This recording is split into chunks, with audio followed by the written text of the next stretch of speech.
सत श्री अकाल जी सारिਆਂ ਨੂੰ। सुणदे हो मेरे मन ਵਿੱਚ एक ख्याल आया है। कल डैडी जी ਨੂੰ स्वर्ग सिधारे 1 महीना हो गया, क्यों ना ਆਪਾਂ ਸਾਰੇ ਪਿੰਡ ਚੱਲ ਗਏ। ਰਾਜਦੀਪ ਨੇ ਕਿਹਾ ਤਾਂ ਹਰਦੀਪ ਅਚਾਨਕ ਚੌਂਕ ਗਿਆ ਤੇ ਉਸ ਦੀਆਂ ਅੱਖਾਂ ਅੱਡੀਆਂ ਰਹਿ ਗਈਆਂ। ਉਸ ਦੀ ਹੈਰਾਨੀ ਉਦੋਂ ਜ਼ਿਆਦਾ ਵੱਧ ਗਈ ਜਦੋਂ ਰਾਜਦੀਪ ਨੇ ਕਿਹਾ ਕਿ ਮੈਨੂੰ ਤਾਂ ਮੰਮੀ ਦੀ ਬੜੀ ਚਿੰਤਾ ਹੋ ਰਹੀ ਆ। ਵਿਚਾਰੇ ਇਕੱਲੇ ਕਿਵੇਂ ਰਹਿੰਦੇ ਹੋਣਗੇ ਉੱਥੇ। आखिर इस उम्र विच इकल्ले निभा करना सौखा थोड़ी ना है। अपनी पत्नी की गल सुन के हरदीप उसनूं देखदा रह गया ते बोलिया कि अचानक उल्टी गंगा किवें बहन लगी। मेरा मतलब है कि आखिर तेरे दिमाग विच चल की रहा है। मेरी माँ की इन्नी फिक्र होण लगी है। तैनूं तां मम्मी वैसे भी चंगी नहीं लगदी सी। ਉਹ ਤੁਸੀਂ ਵੀ ਨਾ। ਪਹਿਲਾਂ ਤੇ ਹੁਣ ਵਿੱਚ ਬਹੁਤ ਫਰਕ ਆ। ਪਹਿਲਾਂ ਤਾਂ ਮੰਮੀ ਡੈਡੀ ਇਕੱਠੇ ਰਹਿੰਦੇ ਸੀ, ਇੱਕ ਦੂਸਰੇ ਦਾ ਖਿਆਲ ਰੱਖਦੇ ਸੀ, ਪਰ ਹੁਣ ਤਾਂ ਡੈਡੀ ਜੀ ਵੀ ਨਹੀਂ ਉਹਨਾਂ ਦਾ ਖਿਆਲ ਰੱਖਣ ਲਈ। ਬੁਢਾਪੇ ਵਿੱਚ ਕੋਈ ਬਿਮਾਰੀ ਜਾਂ ਮੁਸੀਬਤ ਪੈ ਜਾਵੇ ਤਾਂ ਉਹਨਾਂ ਨੂੰ ਕੌਣ ਸੰਭਾਲੇਗਾ। ਤੁਹਾਨੂੰ ਤਾਂ ਪਤਾ ਹੀ ਹੈ ਨਾ ਕਿ ਸਾਡੇ ਰਿਸ਼ਤੇਦਾਰ ਤੇ ਪਿੰਡ ਦੇ ਲੋਕ ਕੀ ਗੱਲਾਂ ਬਣਾਉਣਗੇ ਸਾਡੇ ਬਾਰੇ ਕਿ ਮੈਂ ਆਪਣੀ ਬਜ਼ੁਰਗ ਸੱਸ ਦਾ ਧਿਆਨ ਨਹੀਂ ਰੱਖਿਆ। ਨਾ ਬਾਬਾ ਨਾ, ਅਜਿਹੀਆਂ ਗੱਲਾਂ ਮੈਂ ਨਹੀਂ ਹੁਣ ਸੁਣ ਸਕਦੀ। ਤੁਸੀਂ ਜਲਦੀ ਜਾਓ ਤੇ ਮੰਮੀ ਨੂੰ ਇੱਥੇ ਲੈ ਕੇ ਆਓ। ਇਹ ਕਹਿ ਕੇ ਰਾਜਦੀਪ ਤਾਂ ਚਲੀ ਗਈ, ਪਰ ਹਰਦੀਪ ਅਜੇ ਵੀ ਹੱਕਾ ਬੱਕਾ ਖੜਾ ਸੀ। ਉਹ ਸੋਚਣ ਲੱਗਾ ਕਿ ਹੁਣੇ ਜੋ ਔਰਤ ਇੱਥੇ ਖੜੀ ਸੀ ਉਹ ਮੇਰੀ ਪਤਨੀ ਰਾਜਦੀਪ ਹੀ ਸੀ ਜਾਂ ਉਸਦੀ ਸ਼ਕਲ ਦੀ ਕੋਈ ਦੂਜੀ ਔਰਤ ਸੀ, ਕਿਉਂਕਿ ਮੇਰੀ ਪਤਨੀ ਤਾਂ ਅਜਿਹੀਆਂ ਗੱਲਾਂ ਸੁਪਨੇ ਵਿੱਚ ਵੀ ਮੂੰਹ ਚੋਂ ਨਹੀਂ ਕੱਢ ਸਕਦੀ। ਮੇਰੀ ਮਾਂ ਦੀ ਇੰਨੀ ਚਿੰਤਾ ਹੈ। पर फिर सोच के मन ही मन मुस्कुरा पिया कि समय के नाल नाल उसकी पत्नी विच बदलाव आ गया है। जो गल उसने कही है उस विच कुछ भी गलत तो नहीं सी। अजिहा सोच के उसने अपनी मम्मी नूं फोन लाया। हैलो मम्मी, तुसीं किवें हो? तबीयत तां ठीक है ना तुहाडी? मम्मी असीं दोवें सोच रहे सी कि हुण डैडी तां तुहाडे नाल नहीं रहे ते तुसीं इकल्ले किन्ने क दिन रहोगे ते नौकरां दे भरोसे भी कदों तक रहा जा सकदा। क्यों ना तुसीं साडे कोल इत्थे साडे नाल रहो। अपने पुत्तर दी गल सुन के गुरदेव कौर बोली, पुत्त हरदीप, मैं जानदी हाँ कि तेरा तैनूं मेरा किन्ना ख्याल आ। तू बहुत चिंता करदा मेरी, पर यह गल भी किसे तो लुकी नहीं कि तेरी घरवाली दा वतीरा मेरे लिए कदे भी चंगा नहीं रहा। तेरे डैडी जी दी पेंशन तां मैनूं मिलदी है ते उस उम्र विच मैं इज्जत नाल जिउणा चाहुंदी हाँ। इसलिए चंगा यही आ कि तू मैनूं इत्थे ही रहण दे। ਮੰਮੀ ਦੇ ਮੂੰਹ 'ਚੋਂ ਪੈਨਸ਼ਨ ਦੀ ਗੱਲ ਸੁਣ ਕੇ ਹਰਦੀਪ ਦਾ ਮੱਥਾ ਠਣਕਿਆ ਤੇ ਉਹ ਸੋਚਣ ਲੱਗਾ ਕਿ ਕਿਤੇ ਰਾਜਦੀਪ ਮੰਮੀ ਨੂੰ ਮਿਲਣ ਵਾਲੀ ਪੈਨਸ਼ਨ ਦੇ ਪੈਸਿਆਂ ਦੇ ਲਾਲਚ ਵਿੱਚ ਤਾਂ ਮੰਮੀ ਨੂੰ ਆਪਣੇ ਕੋਲ ਨਹੀਂ ਬੁਲਾ ਰਹੀ। ਨਹੀਂ, ਉਹ ਇੰਨੀ ਬੁਰੀ ਵੀ ਨਹੀਂ ਹੋ ਸਕਦੀ। ਆਪਣੇ ਮਨ ਨੂੰ ਸਮਝਾਉਂਦੇ ਹੋਏ ਕਹਿਣ ਲੱਗਾ, ਮੰਮੀ ਤੁਹਾਡੇ ਇਕੱਲੇਪਣ ਵਿੱਚ ਮੈਂ ਤੁਹਾਡਾ ਸਾਥ ਦੇਣਾ ਚਾਹੁੰਦਾ ਹਾਂ। ਮੈਂ ਤੁਹਾਨੂੰ ਭਰੋਸਾ ਦਿਵਾਉਂਦਾ ਹਾਂ ਕਿ ਇੱਥੇ ਤੁਹਾਡੀ ਇੱਜ਼ਤ ਵਿੱਚ ਕੋਈ ਕਮੀ ਨਹੀਂ ਆਵੇਗੀ ਤੇ ਜਿੱਥੇ ਤੱਕ ਤੁਹਾਡੀ ਨੂੰਹ ਦਾ ਸਵਾਲ ਹੈ, ਇਹ ਉਸੇ ਦੀ ਹੀ ਸੋਚ ਹੈ ਕਿ ਹੁਣ ਸਾਨੂੰ ਤੁਹਾਡਾ ਧਿਆਨ ਰੱਖਣਾ ਚਾਹੀਦਾ ਹੈ। ਉਸ ਦਾ ਸੁਭਾਅ ਬਿਲਕੁਲ ਬਦਲ ਗਿਆ ਹੈ। ਹੁਣ ਉਸ ਨੂੰ ਤੁਹਾਡੀ ਚਿੰਤਾ ਵੀ ਹੁੰਦੀ ਹੈ। ਪੁੱਤਰ ਦੀ ਗੱਲ ਸੁਣ ਕੇ ਗੁਰਦੇਵ ਕੌਰ ਬੋਲੀ, ਪੁੱਤ ਇਹ ਤਾਂ ਬਹੁਤ ਚੰਗੀ ਗੱਲ ਆ। ਘੱਟ ਤੋਂ ਘੱਟ ਉਸਨੇ ਮੇਰੇ ਬਾਰੇ ਸੋਚਿਆ ਤਾਂ ਸਹੀ। ਇਸ ਤੋਂ ਵੱਧ ਕੇ ਇੱਕ ਬਜ਼ੁਰਗ ਮਾਂ ਹੋਰ ਕੀ ਚਾਹੁੰਦੀ ਆ। ਫਿਰ ਹਰਦੀਪ ਬੋਲਿਆ, ਮੰਮੀ ਜੀ बस हुण तय हो गया कि तुसीं साडे नाल ही रहोगे। आखिर तुहानूं भी तां अपने पोते पोती नाल समां गुजारन दा, लाड़ लड़ाउण दा मौका मिलना चाहीदा अते उन्हां नूं भी तुहाडी जरूरत है। दादा दादी ही तां पोते पोतियां नूं संस्कार दिंदे हन। उस समय राजदीप भी अपने कमरे विचों बाहर आई ते हरदीप दे हत्थ 'चों फोन फड़दे होए बोली, मम्मी जी तुसीं सेवा दा सानूं एक मौका दिओ। तुसीं खुद ही सोचो कि लोग की कहणगे। ਮਾਂ ਨੂੰ ਨੌਕਰਾਂ ਦੇ ਭਰੋਸੇ ਤੇ ਛੱਡ ਰੱਖਿਆ ਹੈ। ਆਖਰ ਆਪਣੇ ਹੀ ਆਪਣਿਆਂ ਦੇ ਕੰਮ ਆਉਂਦੇ ਹਨ ਤੇ ਇਸ ਵਕਤ ਅਸੀਂ ਤੁਹਾਡੇ ਕੰਮ ਨਹੀਂ ਆਵਾਂਗੇ ਤਾਂ ਹੋਰ ਕੌਣ ਆਵੇਗਾ। ਰਾਜਦੀਪ ਦੀਆਂ ਸ਼ਹਿਦ ਵਿੱਚ ਡੁੱਬੀਆਂ ਗੱਲਾਂ ਸੁਣ ਕੇ ਗੁਰਦੇਵ ਕੌਰ ਦੇ ਮਨ ਨੂੰ ਤਸੱਲੀ ਹੋ ਗਈ ਤੇ ਉਸਨੇ ਆਪਣੇ ਨੂੰਹ ਪੁੱਤ ਦੇ ਨਾਲ ਰਹਿਣ ਲਈ ਹਾਂ ਕਰ ਦਿੱਤੀ। ਗੁਰਦੇਵ ਕੌਰ ਨਾਲ ਫੋਨ ਤੇ ਗੱਲ ਕਰਨ ਦੇ ਅਗਲੇ ਦਿਨ ਹੀ ਹਰਦੀਪ ਅਤੇ ਰਾਜਦੀਪ ਪਿੰਡ ਪਹੁੰਚ ਗਏ ਤੇ ਗੁਰਦੇਵ ਕੌਰ ਨੂੰ ਆਪਣੇ ਨਾਲ ਲਿਜਾਣ ਲਈ ਤਿਆਰੀ ਕਰਨ ਲੱਗੇ।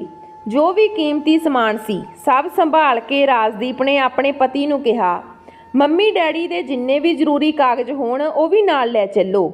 ਮੈਂ ਤਾਂ ਕਹਿੰਦੀ ਆ ਕਿ ਇਸ ਮਕਾਨ ਨੂੰ ਵੀ ਕਿਰਾਏ ਤੇ ਚੜਾ ਦਿੰਦੇ ਆ ਤਾਂ ਕਿ ਸਾਫ਼ ਸਫਾਈ ਵੀ ਹੁੰਦੀ ਰਹੇਗੀ ਤੇ ਮਹੀਨੇ ਦੀ ਨਿਸ਼ਚਿਤ ਕਮਾਈ ਵੀ ਆਉਂਦੀ ਰਹੇਗੀ।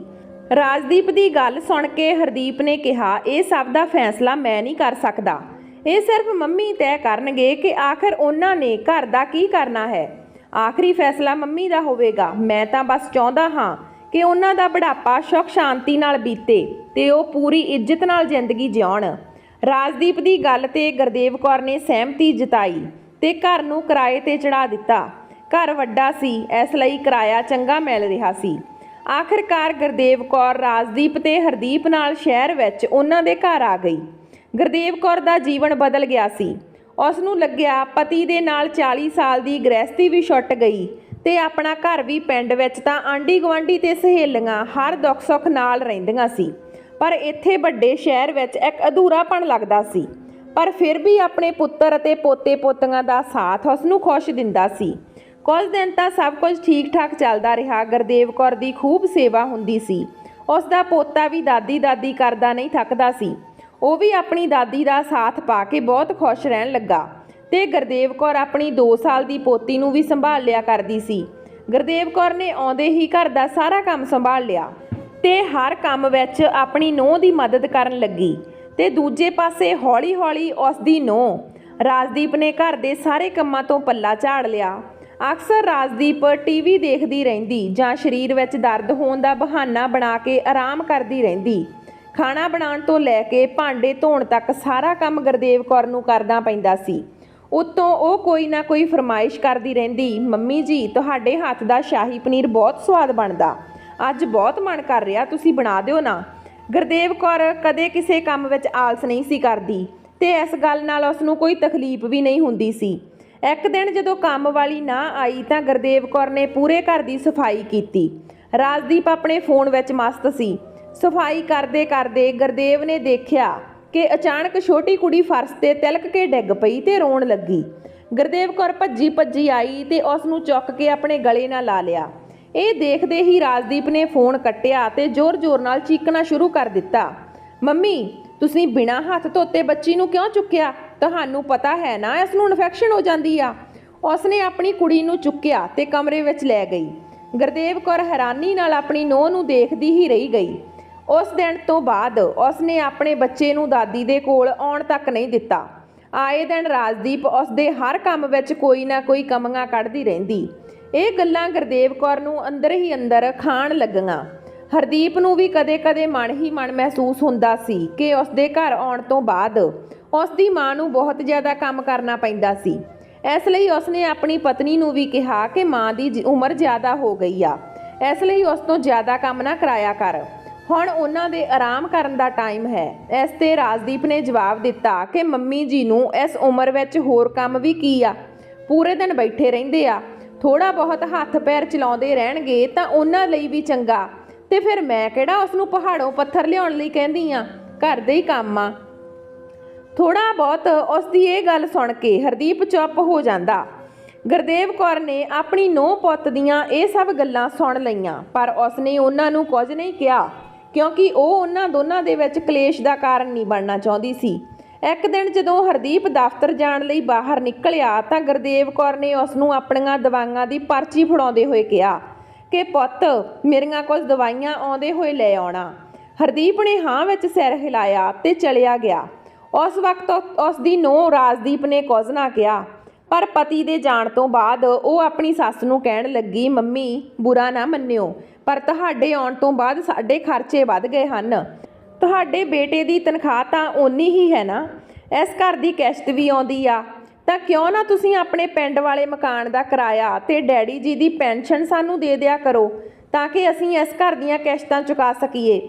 ਨੂੰਹ ਦੀਆਂ ਗੱਲਾਂ ਸੁਣ ਕੇ ਗੁਰਦੇਵ ਕੌਰ ਮਨ ਹੀ ਮਨ ਸੋਚਣ ਲੱਗੀ ਕਿ ਮੈਂ ਕਿੰਨੀ ਵੱਡੀ ਬੇਵਕੂਫ ਸੀ। ਆਪਣੀ ਨੂੰਹ ਨੂੰ ਇੰਨੀ ਚੰਗੀ ਤਰ੍ਹਾਂ ਜਾਣਦੇ ਹੋਏ ਵੀ ਮੈਂ ਸੋਚ ਵੀ ਕਿਵੇਂ ਲਿਆ ਕਿ ਮੇਰੀ ਨੂੰਹ ਦਾ ਵਿਹਾਰ ਬਦਲ ਗਿਆ ਹੈ ਤੇ ਉਹ ਮੈਨੂੰ ਮੇਰੇ ਬੁਢਾਪੇ ਵਿੱਚ ਇੱਜ਼ਤ ਵਾਲੀ ਜ਼ਿੰਦਗੀ ਦੇਵੇਗੀ ਤੇ ਮੇਰੀ ਸੇਵਾ ਕਰੇਗੀ। ਪਰ ਫਿਰ ਉਸਦੇ ਮਨ ਵਿੱਚ ਖਿਆਲ ਆਇਆ ਕਿ ਜੇਕਰ ਮੇਰੇ ਪੁੱਤਰ ਨੂੰ ਪੈਸਿਆਂ ਦੀ ਜ਼ਰੂਰਤ ਹੈ ਤਾਂ ਦੇਣ ਵਿੱਚ ਵੀ ਕੀ ਹਰਜ ਆ। ਇਸ ਲਈ ਉਸਨੇ ਘਰ ਦਾ ਕਿਰਾਇਆ ਤੇ ਪੈਨਸ਼ਨ ਦੇਣ ਲਈ ਹਾਂ ਕਰ ਦਿੱਤੀ। ਇੱਕ ਦਿਨ ਗੁਰਦੇਵ ਕੌਰ ਛੱਤ ਤੇ ਬੈਠੀ ਹੋਈ ਸੀ ਜਿੱਥੇ ਸਾਹਮਣੇ ਪਾਰਕ ਦਿਸਦਾ ਸੀ। ਉਹ ਸੋਚਦੀ ਸੀ ਕਿ ਪਾਰਕ ਜਾ ਕੇ ਥੋੜੀ ਸੈਰ ਹੀ ਕਰ ਲਿਆ ਕਰਾਂ, ਪਰ ਘਰ ਦੇ ਕੰਮਾਂ ਤੋਂ ਬੇਲ ਹੀ ਕਿੱਥੇ ਸੀ। ਇਸ ਲਈ ਉਹ ਕਦੇ ਨਾ ਜਾ ਸਕੀ। ਪਰੰਤੂ ਅੱਜ ਨੂੰਹ ਦੇ ਤਿੱਖੇ ਬੋਲਾਂ ਨੇ ਉਸ ਦਾ ਦਿਲ ਚੀਰ ਕੇ ਰੱਖ ਦਿੱਤਾ। ਇਸ ਲਈ ਬਿਨਾਂ ਕੰਮ ਦੀ ਪਰਵਾਹ ਕੀਤੇ ਉਹ ਸ਼ਾਮ ਦੇ ਵਕਤ ਬਾਹਰ ਪਾਰਕ ਵਿੱਚ ਸੈਰ ਕਰਨ ਚਲੀ ਗਈ ਤੇ ਸ਼ਾਮ ਨੂੰ ਕਰੀਬ 7 ਵਜੇ ਘਰ ਵਾਪਸ ਆਈ। ਆ ਕੇ ਦੇਖਿਆ ਨੂੰਹ ਕਿਸੇ ਨਾਲ ਫੋਨ ਤੇ ਗੱਲ ਕਰ ਰਹੀ ਸੀ। ਫੋਨ ਵਿੱਚ ਇੰਨੀ ਖੁੱਬੀ ਸੀ ਕਿ ਉਸ ਨੂੰ ਕਿਸੇ ਦੇ ਆਉਣ ਦਾ ਅਹਿਸਾਸ ਹੀ ਨਾ ਹੋਇਆ। ਉਸ ਸਮੇਂ ਗੁਰਦੇਵ ਕੌਰ ਦੇ ਕੰਨਾਂ ਵਿੱਚ ਨੂੰਹ ਦੀ ਆਵਾਜ਼ ਪਈ। ਨੂੰਹ ਹੱਸਦੇ ਹੋਏ ਆਪਣੀ ਮਾਂ ਨੂੰ ਫੋਨ ਤੇ ਕਹਿ ਰਹੀ ਸੀ, ਮੰਮੀ ਤੁਹਾਡਾ ਆਈਡੀਆ ਕੰਮ ਕਰ ਗਿਆ। ਹੁਣ ਤਾਂ ਘਰ ਦਾ ਸਾਰਾ ਕੰਮ ਮੇਰੀ ਸੱਸ ਨੇ ਹੀ ਸੰਭਾਲ ਲਿਆ। ਖਾਣਾ ਬਣਾਉਣ ਤੋਂ ਲੈ ਕੇ ਭਾਂਡੇ ਧੋਣ ਤੱਕ, ਇੱਥੋਂ ਤੱਕ ਕਿ ਕੱਪੜੇ ਧੋਣ ਦਾ ਵੀ ਕੰਮ ਮੇਰੀ ਸੱਸ ਹੀ ਕਰ ਦਿੰਦੀ ਆ। ਹੁਣ ਮੈਨੂੰ ਕੋਈ ਕੰਮ ਨਹੀਂ ਕਰਨਾ ਪੈਂਦਾ।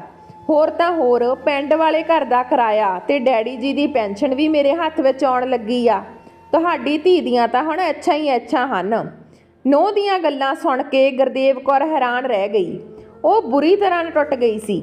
ਅੱਜ ਉਸਨੇ ਆਪਣਾ ਪਿੰਡ ਵਾਲਾ ਘਰ ਛੱਡ ਕੇ ਸ਼ਹਿਰ ਆਉਣ ਤੇ ਪਛਤਾਵਾ ਹੋਣ ਲੱਗਾ ਸੀ। ਇੱਕ ਚਿੱਤ ਕੀਤਾ ਕਿ ਵਾਪਸ ਆਪਣੇ ਪਿੰਡ ਵਾਲੇ ਘਰ ਵਿੱਚ ਚਲੀ ਜਾਵਾਂ, ਪਰ ਫਿਰ ਸੋਚਿਆ ਕਿ ਘਰ ਦਾ ਕਿਰਾਏ ਤੇ ਚਾੜਿਆ ਹੋਇਆ, ਜਿਸ ਦਾ 11 ਮਹੀਨਿਆਂ ਦਾ ਕੰਟਰੈਕਟ ਸੀ। ਉਦਾਸ ਹੋ ਕੇ ਗੁਰਦੇਵ ਕੌਰ ਸੋਚਣ ਲੱਗੀ ਕਿ ਮੇਰਾ ਇਸ ਘਰ ਵਿੱਚ ਕੀ ਵਜੂਦ ਆ। ਬੁਢਾਪੇ ਵਿੱਚ ਮੇਰੀ ਜ਼ਿੰਦਗੀ ਇਸ ਤਰ੍ਹਾਂ ਹੀ ਕੱਟੇਗੀ। ਕੀ ਮੇਰੀ ਹੈਸੀਅਤ ਸਿਰਫ ਇੱਕ ਕੰਮ ਵਾਲੀ ਜਿੰਨੀ ਆ? ਹੁਣ ਤੱਕ ਮੈਂ ਸਿਰਫ ਨੂੰਹ ਦੀ ਮਦਦ ਕਰਨ ਲਈ ਘਰ ਦਾ ਕੰਮ ਕਰਦੀ ਹੁੰਦੀ ਸੀ, ਪਰ ਉਹ ਅਜਿਹਾ ਸੋਚਦੀ ਆ ਕਿ ਇਹ ਤਾਂ ਮੈਂ ਕਦੇ ਸੁਪਨੇ ਵਿੱਚ ਵੀ ਨਹੀਂ ਸੋਚਿਆ ਸੀ। ਗੁਰਦੇਵ ਕੌਰ ਦਾ ਮਨ ਉਖੜਿਆ ਜਿਹਾ ਰਹਿਣ ਲੱਗਾ। ਭਲਾ ਉਸ ਦੀ ਉਮਰ ਕਾਫੀ ਹੋ ਚੁੱਕੀ ਸੀ, ਪਰ ਜ਼ਿੰਦਗੀ ਦੇ ਪ੍ਰਤੀ ਉਸ ਦੇ ਅੰਦਰ ਅਜੇ ਵੀ ਜਜ਼ਬਾ ਸੀ। ਪਰ ਸਿਰਫ ਨੂੰਹ ਨੂੰ ਤਕਲੀਫ ਨਾ ਹੋਵੇ, ਇਹ ਸੋਚ ਕੇ ਉਸਨੇ ਆਪਣੇ ਆਪ ਨੂੰ ਘਰ ਤੱਕ ਹੀ ਸੀਮਿਤ ਕਰ ਲਿਆ ਸੀ। ਪਰੰਤੂ ਹੁਣ ਉਸਨੇ ਸੋਚ ਲਿਆ ਕਿ ਉਹ ਆਪਣੀ ਜ਼ਿੰਦਗੀ ਨੂੰ ਆਪਣੇ ਤਰੀਕੇ ਨਾਲ ਜਿਉਣਾ ਸ਼ੁਰੂ ਕਰੇਗੀ। ਹੁਣ ਗੁਰਦੇਵ ਕੌਰ ਰੋਜ਼ਾਨਾ ਪਾਰਕ ਵਿੱਚ ਜਾਣ ਲੱਗੀ ਤੇ ਕਾਫੀ ਲੋਕਾਂ ਨਾਲ ਉਸਦੀ ਜਾਣ ਪਛਾਣ ਬਣ ਚੁੱਕੀ ਸੀ। ਇੱਕ ਦਿਨ ਉਸ ਨੂੰ ਪਾਰਕ ਵਿੱਚ ਹੀ ਉਸਦੇ ਗਵਾਂਢ ਵਿੱਚ ਰਹਿਣ ਵਾਲੀ ਪਰਮਜੀਤ ਮਿਲ ਗਈ। ਮਿਲਣਸਾਰ ਸੁਭਾਅ ਹੋਣ ਕਰਕੇ ਗੁਰਦੇਵ ਕੌਰ ਤੁਰੰਤ ਹੀ ਉਸ ਨਾਲ ਘੁਲ ਮਿਲ ਗਈ। ਗੱਲਾਂ ਵਿੱਚ ਉਸਨੇ ਦੱਸਿਆ ਕਿ ਉਸਦੀ ਸੱਸ ਦੀ ਮੌਤ 1 ਮਹੀਨੇ ਪਹਿਲਾਂ ਹੋਈ ਹੈ। ਉਸਦੇ ਬੱਚੇ ਅਜੇ ਬਹੁਤ ਛੋਟੇ ਹਨ। ਨੇੜੇ ਤੇੜੇ ਕੋਈ ਡੇ ਕੇਅਰ ਵੀ ਨਹੀਂ ਆ, ਇਸ ਲਈ ਉਹਨਾਂ ਨੂੰ ਕਿਤੇ ਛੱਡਣ ਦਾ ਕੋਈ ਹੀਲਾ ਨਹੀਂ ਹੋ ਰਿਹਾ, ਜਿਸ ਕਾਰਨ ਉਹ 1 ਮਹੀਨੇ ਤੋਂ ਨੌਕਰੀ ਤੇ ਵੀ ਨਹੀਂ ਜਾ ਸਕੀ। ਇਸ ਸਭ ਦੀ ਵਜ੍ਹਾ ਕਰਕੇ ਪਰਮਜੀਤ ਬਹੁਤ ਪਰੇਸ਼ਾਨ ਸੀ। ਉਸ ਦੀ ਗੱਲ ਸੁਣ ਕੇ ਗੁਰਦੇਵ ਕੌਰ ਨੇ ਕਿਹਾ, ਧੀਏ ਜੇਕਰ ਤੈਨੂੰ ਇਤਰਾਜ਼ ਨਾ ਹੋਵੇ ਤਾਂ ਮੈਂ ਤੇਰੇ ਬੱਚੇ ਸੰਭਾਲ ਸਕਦੀ ਹਾਂ। ਪਰਮਜੀਤ ਨੇ ਪੁੱਛਿਆ, ਤੁਸੀਂ ਕਿੱਥੇ ਰਹਿੰਦੇ ਹੋ? ਤੁਸੀਂ ਕੌਣ ਹੋ? ਤਾਂ ਗੁਰਦੇਵ ਕੌਰ ਨੇ ਮੂੰਹ 'ਚੋਂ ਇੱਕਦਮ ਨਿਕਲਿਆ, ਮੇਰਾ ਨਾਮ ਗੁਰਦੇਵ ਕੌਰ ਆ ਤੇ ਮੇਰਾ ਪਤੀ। ਫਿਰ ਕਹਿਣ ਲੱਗੀ, ਮੈਂ ਸਾਹਮਣੇ ਵਾਲੇ ਘਰ ਵਿੱਚ ਰਹਿੰਦੀ ਹਾਂ ਤੇ ਮੈਂ ਰਾਜਦੀਪ ਦੀ ਸੱਸ ਹਾਂ। ਮੇਰੇ ਪੁੱਤ ਹਰਦੀਪ ਫੂਡ ਸਪਲਾਈ ਮਹਿਕਮੇ ਵਿੱਚ ਨੌਕਰੀ ਕਰਦਾ। ਤੇ ਗੁਰਦੇਵ ਕੌਰ ਨਾਲ ਤਾਂ ਗੱਲ ਕਰਕੇ ਜਿਵੇਂ ਪਰਮਜੀਤ ਦੇ ਮਨ ਦੀ ਮੁਰਾਦ ਪੂਰੀ ਹੋ ਗਈ ਸੀ। ਗੁਰਦੇਵ ਕੌਰ ਵੀ ਆਪਣੇ ਜੀਵਨ ਨੂੰ ਨਵੀਂ ਦਿਸ਼ਾ ਦੇਣਾ ਚਾਹੁੰਦੀ ਸੀ ਤੇ ਹੁਣ ਲੋਕਾਂ ਨਾਲ ਮਿਲਣਾ ਉਸ ਨੂੰ ਚੰਗਾ ਲੱਗਦਾ ਸੀ। ਇਸ ਲਈ ਉਸਨੇ ਇਹ ਕੰਮ ਕਰਨ ਦਾ ਮਨ ਬਣਾ ਲਿਆ। ਅਗਲੇ ਦਿਨ ਹੀ ਪਰਮਜੀਤ ਆਪਣੇ ਬੱਚਿਆਂ ਨੂੰ ਗੁਰਦੇਵ ਕੌਰ ਦੇ ਕੋਲ ਛੱਡ ਕੇ ਨੌਕਰੀ ਕਰਨ ਚਲੀ ਗਈ। ਗੁਰਦੇਵ ਕੌਰ ਜਦੋਂ ਬੱਚਿਆਂ ਨੂੰ ਅੰਦਰ ਲੈ ਕੇ ਆਈ ਤਾਂ ਰਾਜਦੀਪ ਇਹ ਸਭ ਦੇਖ ਕੇ ਹੈਰਾਨ ਰਹਿ ਗਈ ਤੇ ਉਹ ਉਹਨਾਂ ਬੱਚਿਆਂ ਬਾਰੇ ਪੁੱਛਣ ਲੱਗੀ। ਤਾਂ ਗੁਰਦੇਵ ਕੌਰ ਨੇ ਕਿਹਾ, ਆਪਣੇ ਗਵਾਂਢ ਵਿੱਚ ਪਰਮਜੀਤ ਰਹਿੰਦੀ ਆ ਨਾ, ਇਹ ਦੋਨੋਂ ਉਸਦੇ ਬੱਚੇ ਹਨ। ਅਸਲ ਵਿੱਚ ਉਸਦੇ ਬੱਚਿਆਂ ਨੂੰ ਸੰਭਾਲਣ ਵਾਲਾ ਕੋਈ ਨਹੀਂ ਸੀ, ਜਿਸ ਕਰਕੇ ਉਹ ਨੌਕਰੀ ਤੇ ਨਹੀਂ ਜਾ ਸਕਦੀ ਸੀ ਤੇ ਮੇਰਾ ਵੀ ਸਾਰਾ ਦਿਨ ਮਨ ਨਹੀਂ ਲੱਗਦਾ ਸੀ। ਮੈਂ ਵੀ ਅੱਕ ਗਈ ਸੀ। ਇਸ ਲਈ ਸੋਚਿਆ ਕਿ ਮੈਂ ਇਹਨਾਂ ਦੋਨਾਂ ਬੱਚਿਆਂ ਨੂੰ ਸੰਭਾਲ ਲਵਾਂ। ਮੇਰਾ ਸਮਾਂ ਵੀ ਚੰਗਾ ਲੰਘ ਜਾਵੇਗਾ ਤੇ ਕੁਝ ਪੈਸੇ ਵੀ ਆ ਜਾਣਗੇ। ਆਪਣੀ ਸੱਸ ਦੀ ਗੱਲ ਸੁਣ ਕੇ ਰਾਜਦੀਪ ਭੜਕ ਗਈ। ਮੰਮੀ ਜੀ, ਤੁਸੀਂ ਮੇਰੇ ਤੋਂ ਪੁੱਛੇ ਬਿਨਾ ਮੇਰੇ ਘਰ ਵਿੱਚ ਇਹ ਸਭ ਕੁਝ ਕਿਵੇਂ ਕਰ ਸਕਦੇ ਹੋ? ਇਹ ਸ਼ਹਿਰ ਆ, ਇਹ ਤੁਹਾਡਾ ਪਿੰਡ ਨਹੀਂ ਜਿੱਥੇ ਤੁਸੀਂ ਮੇਲਾ ਲਾ ਲਵੋਗੇ। ਜਿੱਥੋਂ ਬੱਚਿਆਂ ਨੂੰ ਲੈ ਕੇ ਆਏ ਹੋ ਉੱਥੇ ਹੀ ਛੱਡ ਆਓ। ਪਰ ਧੀਏ, ਬਹੁਤ ਸਮੇਂ ਤੋਂ ਮੇਰੀ ਇੱਛਾ ਸੀ ਕਿ ਮੈਂ ਆਪਣਾ ਕੋਈ ਕੰਮ ਸ਼ੁਰੂ ਕਰਾਂ, ਪਰ ਮੈਨੂੰ ਕਦੇ ਮੌਕਾ ਨਹੀਂ ਮਿਲਿਆ। ਪਰ ਅੱਜ ਜਦੋਂ ਮੈਨੂੰ ਪਤਾ ਲੱਗਾ ਕਿ ਆਸੇ-ਪਾਸੇ ਕੋਈ ਡੇ ਕੇਅਰ ਸੈਂਟਰ ਨਹੀਂ, ਤਾਂ ਮੈਂ ਇਹ ਕੰਮ ਸ਼ੁਰੂ ਕਰਨ ਦਾ ਸੋਚਿਆ। ਮੈਂ ਆਪਣੀ ਇੱਕ ਪਹਿਚਾਣ ਬਣਾਉਣਾ ਚਾਹੁੰਦੀ ਹਾਂ। ਗੁਰਦੇਵ ਕੌਰ ਦੀ ਇਹ ਗੱਲ ਸੁਣ ਕੇ ਉਸ ਦੀ ਨੂੰਹ ਨੇ ਵਿਅੰਗਮਈ ਹਾਸਾ ਹੱਸਦਿਆਂ ਹੋਇਆਂ ਕਿਹਾ, ਮੰਮੀ ਜੀ, ਤੁਹਾਡੀ ਉਮਰ ਹੀ ਕਿੰਨੀ ਕੁ ਬਚੀ ਆ? ਹੁਣ ਪਹਿਚਾਣ ਬਣਾਉਣ ਲਈ ਬੁਢਾਪੇ ਵਿੱਚ ਇਹ ਹਰਕਤਾਂ ਸ਼ੋਭਾ ਨਹੀਂ ਦਿੰਦੀਆਂ। ਲੋਕਾਂ ਦੇ ਬੱਚਿਆਂ ਦੀਆਂ ਦੇਖਭਾਲ ਕਰੋਗੇ। ਜੇਕਰ ਤੁਹਾਨੂੰ ਕੁਝ ਹੋ ਗਿਆ ਤਾਂ ਤੁਹਾਡੀ ਦੇਖਭਾਲ ਕੌਣ ਕਰੇਗਾ? ਸਾਡੇ ਤੋਂ ਬਿਲਕੁਲ ਉਮੀਦ ਨਾ ਰੱਖਿਓ। ਆਪਣੀ ਨੂੰਹ ਦੀਆਂ ਕੌੜੀਆਂ ਗੱਲਾਂ ਸੁਣ ਕੇ ਗੁਰਦੇਵ ਕੌਰ ਨੇ ਕਿਹਾ, ਠੀਕ ਆ, ਜੇ ਤੈਨੂੰ ਪਸੰਦ ਨਹੀਂ ਤਾਂ ਮੈਂ ਕੱਲ੍ਹ ਇਹਨਾਂ ਬੱਚਿਆਂ ਨੂੰ ਨਹੀਂ ਲਿਆਵਾਂਗੀ, ਪਰ ਅੱਜ ਤਾਂ ਇਹ ਬੱਚੇ ਇੱਥੇ ਹੀ ਰਹਿਣਗੇ। ਨਹੀਂ ਮੰਮੀ, ਮੈਂ ਇਹਨਾਂ ਨੂੰ ਇੱਥੇ 1 ਘੰਟਾ ਵੀ ਬਰਦਾਸ਼ਤ ਨਹੀਂ ਕਰ ਸਕਦੀ, ਤੁਸੀਂ ਹੁਣੇ ਇਹਨਾਂ ਨੂੰ ਇੱਥੋਂ ਲੈ ਕੇ ਜਾਓ। ਨੂੰਹ ਦੀਆਂ ਗੱਲਾਂ ਸੁਣ ਕੇ ਗੁਰਦੇਵ ਉਹਨਾਂ ਬੱਚਿਆਂ ਨੂੰ ਲੈ ਕੇ ਪਾਰਕ ਵਿੱਚ ਚਲੀ ਗਈ। ਬੱਚੇ ਪਾਰਕ ਵਿੱਚ ਖੇਡਦੇ ਰਹੇ। ਦੁਪਹਿਰ ਨੂੰ ਜਦੋਂ ਪਰਮਜੀਤ ਘਰ ਵਾਪਸ ਆਈ ਤਾਂ ਗੁਰਦੇਵ ਕੌਰ ਨੇ ਉਹਨਾਂ ਦੇ ਬੱਚਿਆਂ ਨੂੰ ਉਹਨਾਂ ਦੇ ਘਰ ਛੱਡ ਦਿੱਤਾ। ਘਰ ਪਹੁੰਚ ਕੇ ਆਪਣੇ ਨੂੰਹ ਦੀਆਂ ਗੱਲਾਂ ਸੋਚ ਕੇ ਗੁਰਦੇਵ ਕੌਰ ਦੀਆਂ ਅੱਖਾਂ ਵਿੱਚ ਹੰਝੂ ਵਹਿ ਰਹੇ ਸੀ ਤੇ ਉਹ ਆਪਣੇ ਘਰ ਆਪਣੇ ਕਮਰੇ ਵਿੱਚ ਜਾ ਕੇ ਪਤੀ ਦੀ ਤਸਵੀਰ ਅੱਗੇ ਬੈਠ ਗਈ। ਅੱਜ ਉਹ ਆਪਣੇ ਆਪ ਨੂੰ ਬਹੁਤ ਇਕੱਲਾ ਮਹਿਸੂਸ ਕਰ ਰਹੀ ਸੀ, ਇਸ ਲਈ ਆਪਣੇ ਪਤੀ ਦੀ ਤਸਵੀਰ ਨਾਲ ਗੱਲਾਂ ਕਰਨ ਲੱਗੀ। ਮੈਂ ਆਪਣੀ ਪਹਿਚਾਣ ਨਹੀਂ ਬਣਾ ਸਕਦੀ, ਬੁਢਾਪਾ ਆ ਗਿਆ ਤਾਂ ਇਸ ਦਾ ਮਤਲਬ ਇਹ ਨਹੀਂ ਕਿ ਮੈਂ ਆਪਣੀ ਮੌਤ ਦਾ ਇੰਤਜ਼ਾਰ ਕਰਾਂ। ਇੰਨਾ ਕਹਿੰਦੇ ਹੋਏ ਉਹ ਆਪਣੇ ਪਤੀ ਦੀ ਤਸਵੀਰ ਵੱਲ ਇੱਕ ਟਕ ਦੇਖਣ ਲੱਗੀ।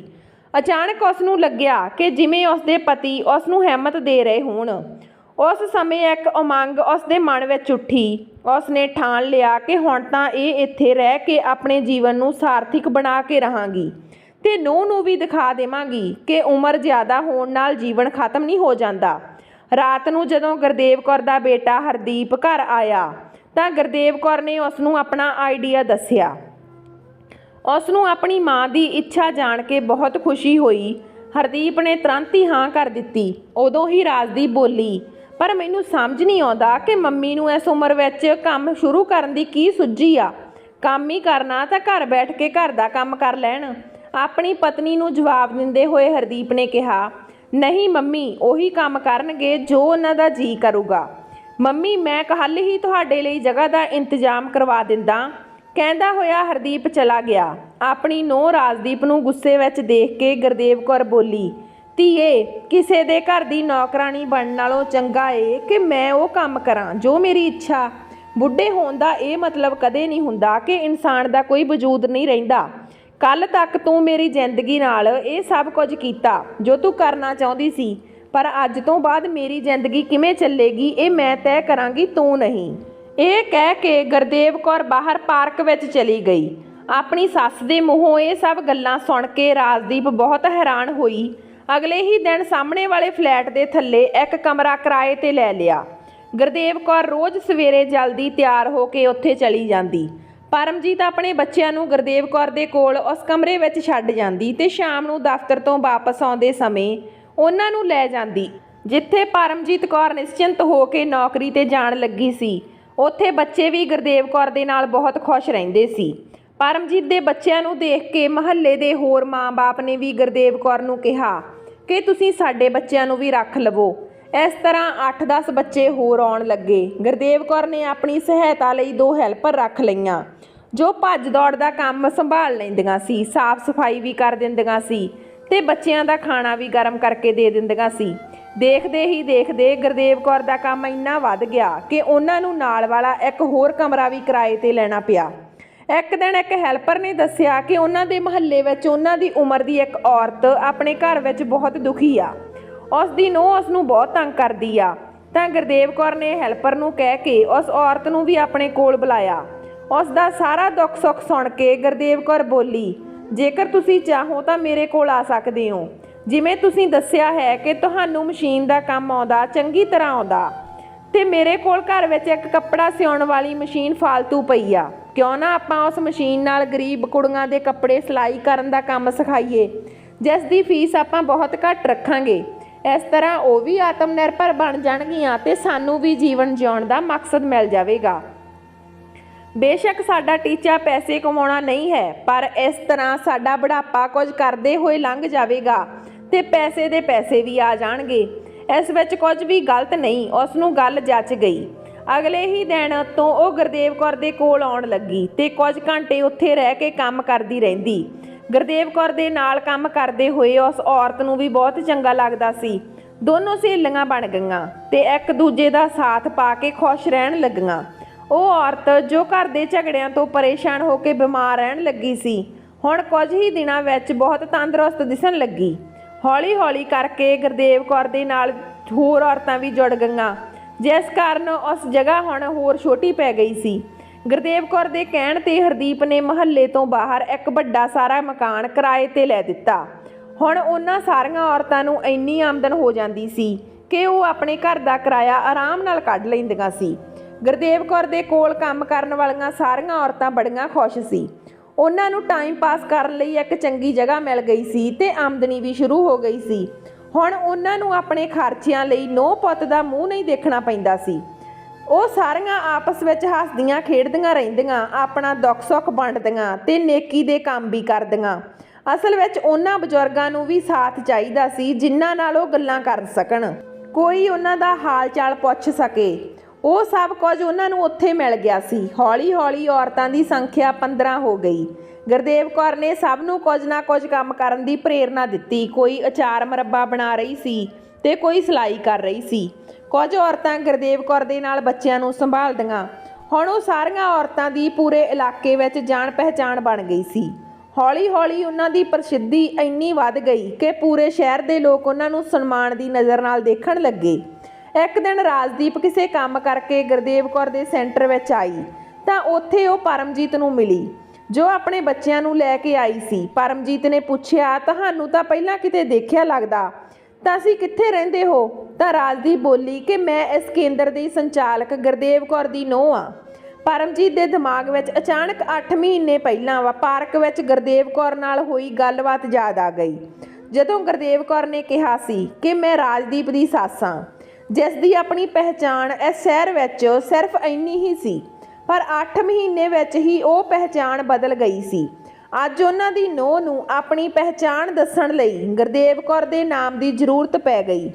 ਅੱਜ ਗੁਰਦੇਵ ਕੌਰ ਨੇ ਸਾਬਤ ਕਰ ਦਿੱਤਾ ਸੀ ਕਿ ਉਮਰ ਤਾਂ ਕੇਵਲ ਗਿਣਤੀ ਹੈ ਤੇ ਜੇ ਜੀਵਨ ਨੂੰ ਨਵੀਂ ਦਿਸ਼ਾ ਦੇਣ ਦਾ ਜਜ਼ਬਾ ਮਨ ਵਿੱਚ ਹੋਵੇ ਤਾਂ ਸਾਰੀਆਂ ਅੜਚਣਾਂ ਛੋਟੀਆਂ ਪੈ ਜਾਂਦੀਆਂ।